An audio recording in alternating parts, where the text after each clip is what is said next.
So I gave in to the hype and bought Shovel Knight. I'm sure you're all dying to hear my opinions on it. Yeah. So first things first, Shovel Knight is a very solid platformer reminiscent of the old NES platforming titles like Mega Man, Mario, and Castlevania. It maintains that classic difficulty and unforgiving nature. Despite this, it remains a very solid game even if you aren't into NES platformers, as long as you have a little patience. So where this game really shines is the presentation. Yacht Club Games saddled themselves with the limitations of an 8-bit console and chose to stretch those limitations to the very maximum. In short, this game is the culmination of all you could do with NES hardware.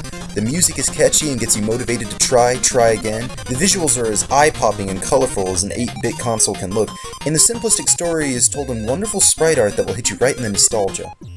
Each level manages to feel unique both mechanically and aesthetically throughout the entire game. Nothing felt like it was copy-paste or samey. In nearly every screen, let alone every stage, there was some trial or mechanic that felt different. Sometimes that was good, and sometimes that was bad. But to me, the piece de resistance were the bosses. Each one was unique, fun, interesting, and presented its own kind of challenge. Seriously, a boss rush mode of this game could pretty much sell as its own thing for $5. All that being said, Shovel Knight is far from perfect. Firstly, the game as a whole is stupid short. While I realized they were going for quality over quantity, it truly did feel like an early NES game. Like, they were hoping its difficulty would extend its length. And even a guy like me, who barely has time to play anything, beat it in 6 hours. That's like $2.50 an hour if you only go through once like I did. I think something Shovel Knight could have done that would have let me greatly enjoy it more would have been to enhance and expand the wonderful story they presented.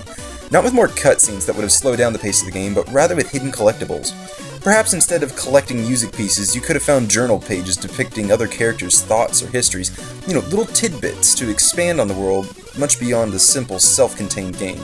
If you aren't interested in these, you simply don't have to read them, much of how Metroid Prime decided to allow for extra storytelling. This alone would have elevated the game immensely in my eyes. My final point of improvement, I will admit, is completely personal taste, but I simply disliked the Mega Man style of levels.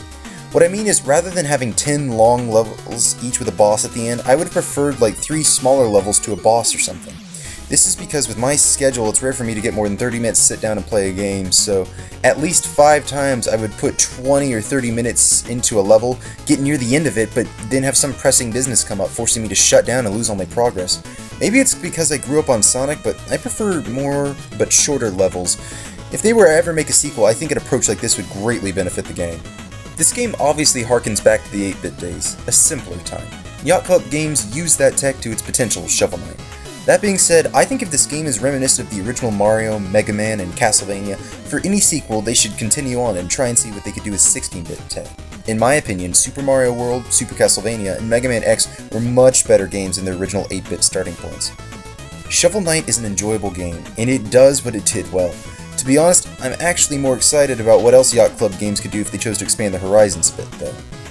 Is Shovel Knight the single best game I've ever played in my life? No. But was it worth the $15 and 8 hours or so I spent playing it? Yes!